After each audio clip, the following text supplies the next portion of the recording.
16 जुलाई सुबह के 5:30 बजे अमेरिका में एक न्यूक्लियर बॉम्ब की टेस्टिंग होती है, जिसका रिजल्ट देखकर इस बॉम्ब के क्रिएटर ओपनहाइमर के मुंह से एक बात निकलती है। Now I am become death, the destroyer of worlds.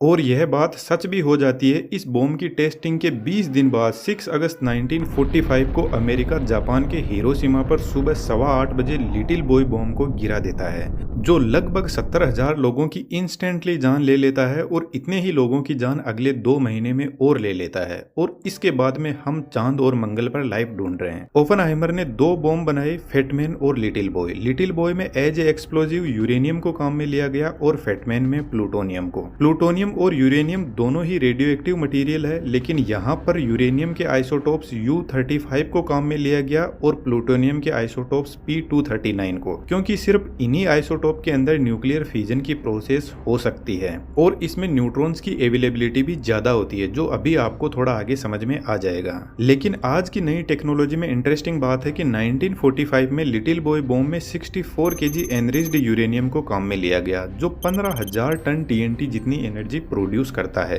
लेकिन आज का 1 kg यूरेनियम 20,000 टन TNT जितनी एनर्जी प्रोड्यूस कर सकता है, जो 80 गुना ज्यादा पावरफुल है 1945 के बॉम्ब से। तो आज का न्यूक्लियर बॉम्ब साइज में भी छोटा है और पावर में भी बहुत ज्यादा है। एक्सप्लोजिव मटेरियल आज भी प्लूटोनियम और यूरेनियम ही है, लेकिन यह ज्यादा प्योर फॉर्म में है। यदि यूरेनियम की पावर को हम आसान भाषा में समझे तो थर्मल पावर प्लांट में कोयले से इलेक्ट्रिसिटी बनाई जाती है और न्यूक्लियर पावर प्लांट में यूरेनियम को यूज में लिया जाता है। तो वहाँ पर 1 kg यूरेनियम 27 लाख kg कोयले के बराबर होता है। यूरेनियम का एटॉमिक वेट ज्यादा होता है, तो इसको न्यूक्लियर फ्यूजन की प्रोसेस से छोटे एटम्स में तोड़ा जाता है और जब यह यूरेनियम ब्रेक डाउन होता है तो इससे बहुत ज्यादा एनर्जी निकलती है। जैसे अपन यहाँ पे समझते हैं यह कोई यूरेनियम का एटम है। अब यह एटम नॉर्मल कंडीशन के अंदर स्टेबल रहता है, लेकिन हमें तो इसको अनस्टेबल करना है ताकि अपनी एनर्जी को यह रिलीज कर सके। इसलिए हम एक न्यूट्रॉन इसमें ऐड कर देते हैं। जैसे ही हम इसमें न्यूट्रॉन ऐड करते हैं तो यह अनस्टेबल हो जाता है और यह 2 एटम के अंदर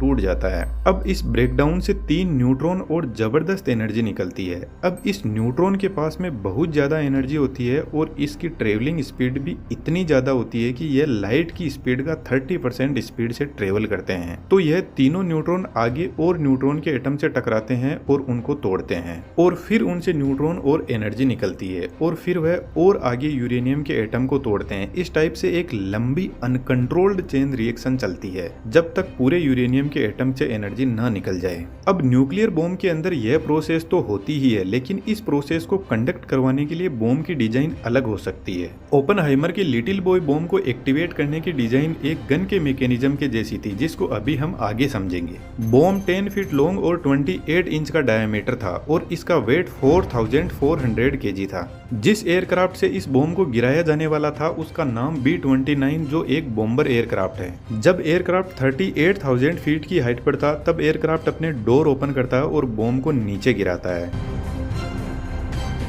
यहाँ से बॉम्ब का काम शुरू होता है। इसके पीछे की तरफ फिन्स लगे हैं जो अब इसको हवा में बैलेंस करने के काम आएंगे। बॉम्ब गिरते ही इसमें 24 वोल्ट की बैटरी होती है जो टाइमर और बॉम्ब में लगे सेंसर को एक्टिवेट कर देता है। बैरोमीटर सेंसर कंटिन्यूअसली ग्राउंड से हाइट को चेक करता रहता है और साथ में बॉम्ब की बॉडी पर लगे रडार सेंसर भी एक्टिवेट हो जाते हैं। जब बॉम्ब हिरोशिमा के ग्राउंड से 1900 फीट के ऊपर था तब फायरिंग स्विच को एक्टिवेट किया गया। यह स्विच इग्नाइटर को ऑन करता है जो स्पार्क जनरेट करता है और इस स्पार्क सामने कोरोडाइट पाउडर से भरे हुए सिल्क के सिलेंड्रिकल बैग होते हैं। कोरोडाइट एक स्मोकलेस प्रोपेलेंट होता है जिसमें स्पार्क से एक एक्सप्लोजन होता है। इस एक्सप्लोजन के आगे टंगस्टन कार्बाइड डिस्क लगी रहती है जिस पर इस एक्सप्लोजन का जबरदस्त फोर्स आता है और इस डिस्क के आगे एनरिच्ड यूरेनियम 235 की सब क्रिटिकल मास वैल्यू रखी जाती है, जो बीच में से खाली रिंग जैसी होती है जिसका वजन 38.4 kg है। अब एक्सप्लोजन से टंगस्टन कार्बाइड डिस्क 300 मीटर पर सेकंड की स्पीड में यूरेनियम को लेकर आगे बढ़ती है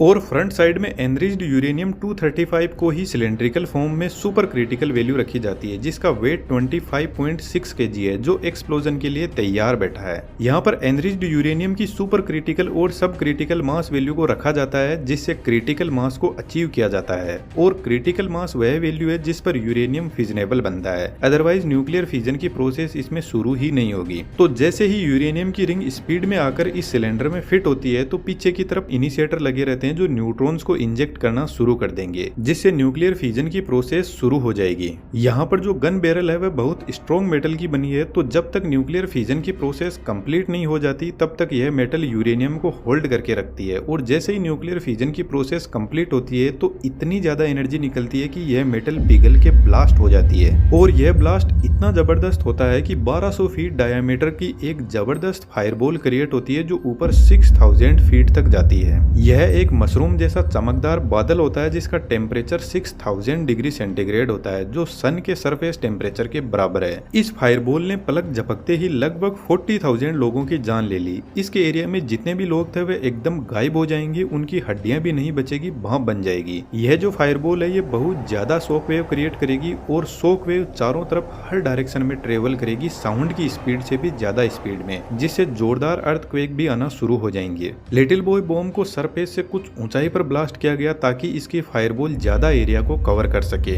ब्लास्ट होते ही टेम्परेचर इतना ज्यादा हो जाता है कि यहाँ पर जो हवा थी वह गर्म होकर उड़ जाती है, जिससे यहाँ पर वैक्यूम क्रिएट हो जाता है। बॉम्ब के सेंटर को बैलेंस करने के लिए साइड की हवाएं बॉम्ब के सेंटर की तरफ बढ़ेगी, जिससे यह फायरबॉल फायर स्ट्रॉम में बदल जाती है, जिसका डायमीटर 3.2 किलोमीटर का है। और इस फायरबॉल से इतना प्रेशर और टेम्परेचर इंक्रीज हो जाएगा कि इसके डायमीटर में जितने भी लोग हैं वे तुरंत खत्म हो जाएंगे और बिल्डिंग्स राख हो जाएगी। इसके बाद लगभग 11 किलोमीटर तक बॉम्ब के सेंटर से जो लोग हैं उन पर अच्छी खासी रेडिएशन का असर देखा जाएगा, जिनसे लोगों की स्किन जलने लग जाएगी। इस बॉम्ब में मेनली 3 वजह से लोग मरते हैं: ब्लास्ट, फायर और रेडिएशन। ब्लास्ट और फायर से तो लोग उसी टाइम खत्म हो जाएंगे, लेकिन यह जो रेडिएशन है यह कई हजार सालों तक लोगों को मारती रहेगी और लोगों पर इसके साइड इफेक्ट होते रहेंगे और कैंसर का खतरा तो हमेशा बना ही रहेगा। अमेरिका के हिरोशिमा और नागासाकी पर इस बॉम्ब की वजह से लगभग 2 लाख लोग मारे गए और उस एरिया में आज भी उस न्यूक्लियर बॉम्ब का इफेक्ट देखा जा सकता है, जिसकी फोटोज आप यहाँ पर देख सकते हो।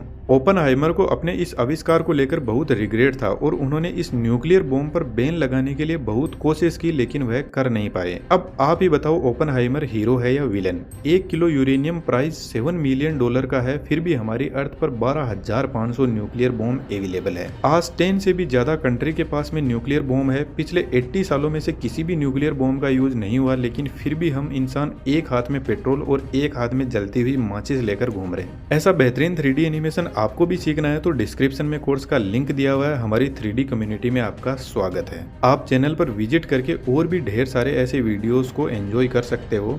Thank you.